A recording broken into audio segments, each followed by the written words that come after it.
Hey y'all, N4H&H here. Check out the ham clock, top left over there. Let me pan and zoom.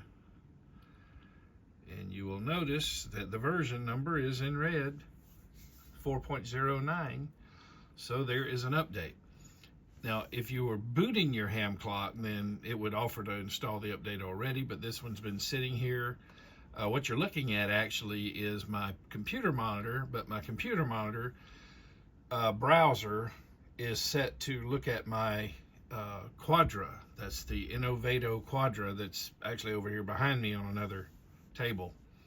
But I'm going to go ahead and take my mouse and click the 4.09, and it's offering the update. Let's zoom out, take a look at the changes.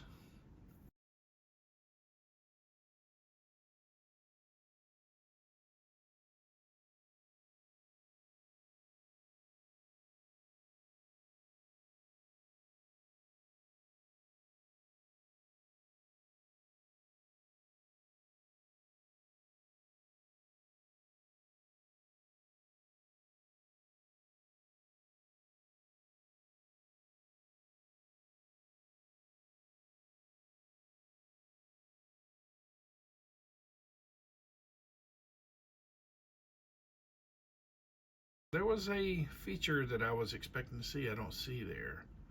It's kind of what I was looking for. Let me go over here to the right and scroll down.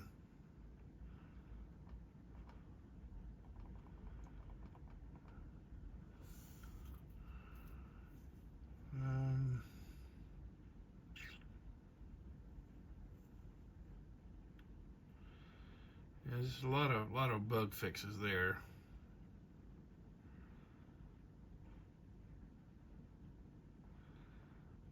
So yeah, the new features, I don't see the one I was looking for. If it shows up in a future update, of course I'll let you know. But what I was looking for has to do with the DX cluster, a type of filtering to keep us from having to do it with spider commands that I've shown in another video. So, all right, let's go ahead and let it update.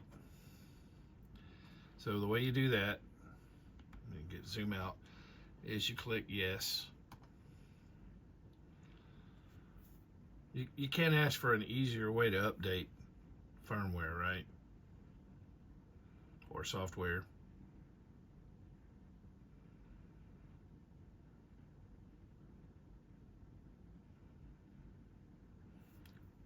It's cold in Georgia right now. I'll pan down and let you see the weather monitor while that does its update.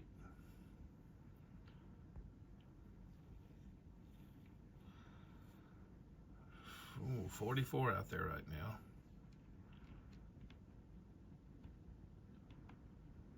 But we're supposed to have some cold weather for the next couple of weeks here in Georgia. Okay, giving you kind of a real-time view of that update. It seems to be very slow at this point, but then it'll speed up, usually.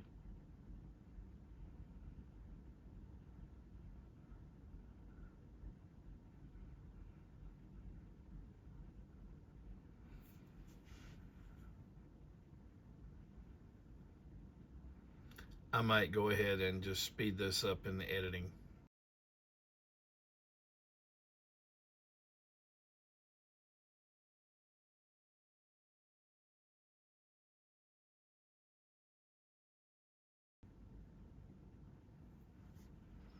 Okay, now I'm just going to click anywhere and enter setup. I just want to see if there's anything different in here.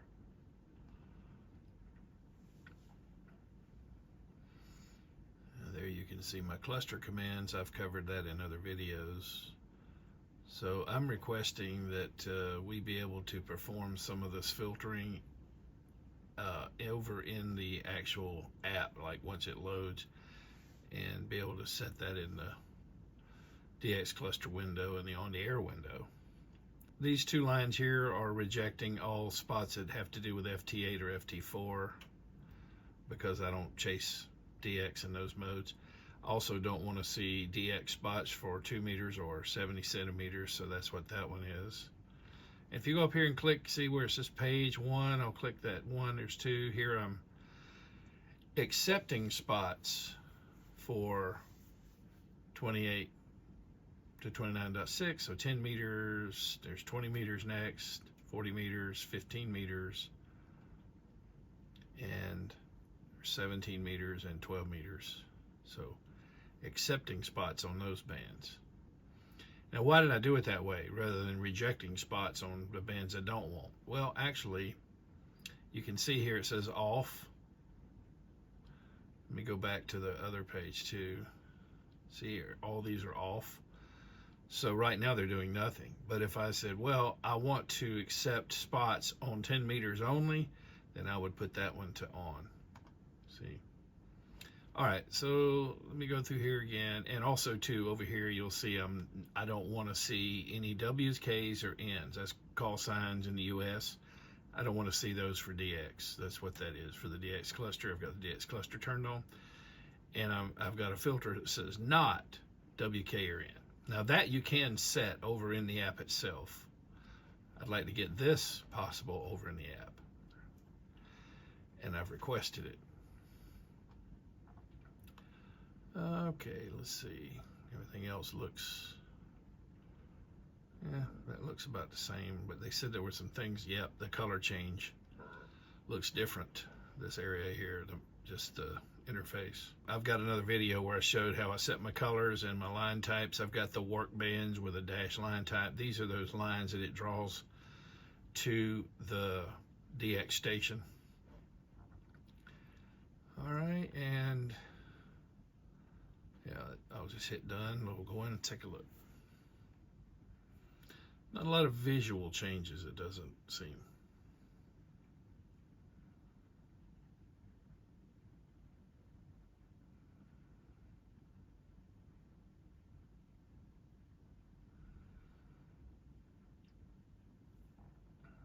So you see I've got the DX cluster up there in the middle. BOA cap, which is one of my absolute favorites features on here. Here's the on-the-air panel, which is fairly new. If you've watched some of the more recent update videos, I explained that. So what I was getting at, see right here, I'm gonna click on the DX spider that let me zoom in.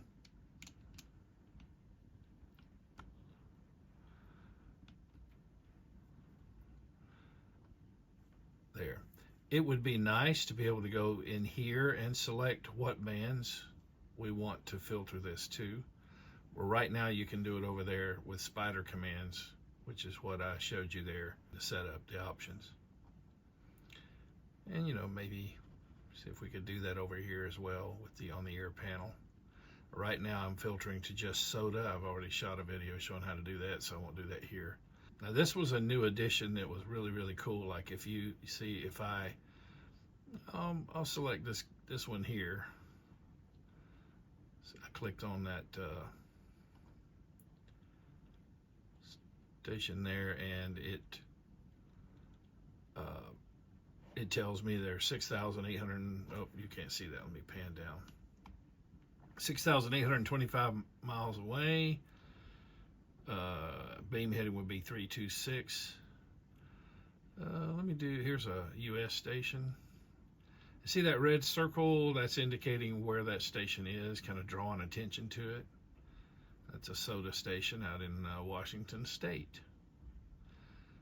Because I can see a W7W right there where my mouse is. See the W7W? That's letting me know that's a soda station out in Washington State. So here's a Spanish station, and look, see the red circles over here? Looking at Spain right there. All right, so other than that, I don't see any huge things. There were some bug fixes. There were some other improvements for things that I guess didn't really interest me. What I want to see is eventually the ability. See, there's my not WKNN, and I could change that here if I wanted to. Got my age set to where I don't want to see spots older than 10 minutes.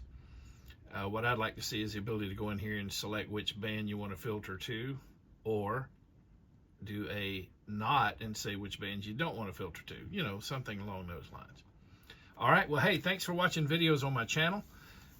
I appreciate the Patreon team members, especially the long haulers who have supported my work here for 1, 2, 3, and more years. I've got some coming up on 4 years. Wow, just thank you guys, because without you, the others would not benefit from these videos. And those of you who watch these videos and enjoy them and learn from them, consider becoming a Patreon member yourself so you can help chip in to offset the expenses.